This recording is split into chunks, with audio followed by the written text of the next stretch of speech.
Senator Sanders, please proceed. Mr. Chairman, thank you very much for convening this enormously important hearing, and thank you for your very strong opening remarks, and thank Senator Leahy as well for his strong statement.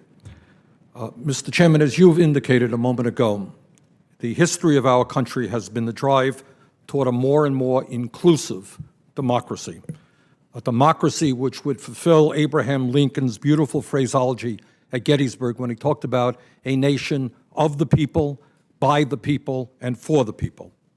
We all know that American democracy has not always lived up to this ideal. When this country was founded, only white male property owners over age 21 could vote, but people fought to change that, and we became a more inclusive democracy. After the Civil War, we amended the Constitution to allow non-white men to vote.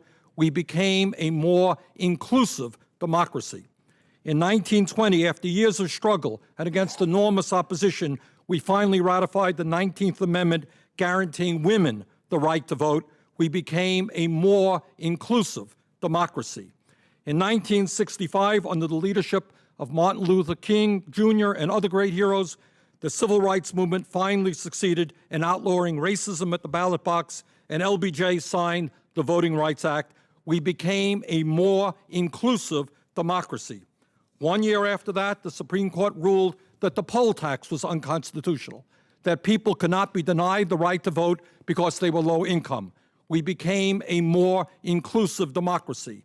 In 1971, young people throughout the country were saying, we're being drafted to go to Vietnam and get killed, but we're 18 and we don't have the right to vote. We passed the constitutional amendment. The voting age was lowered to 18. We became a more inclusive democracy.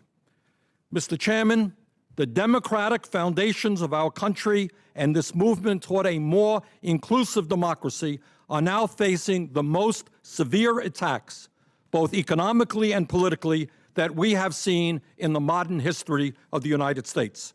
Tragically, and I say these words advisedly, we are well on our way to seeing our great country move toward an oligarchic form of government where virtually all economic and political power rests with a handful of very wealthy families.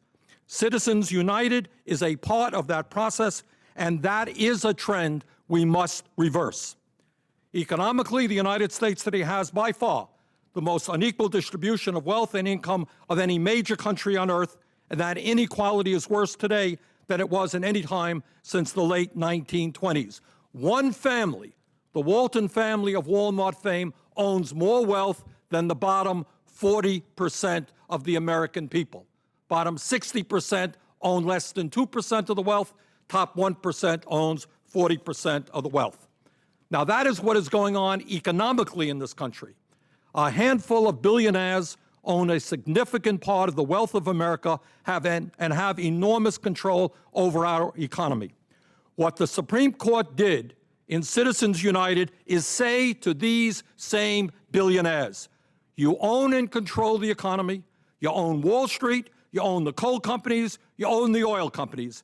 Now, for a very small percentage of your wealth, we're going to give you the opportunity to own the United States government.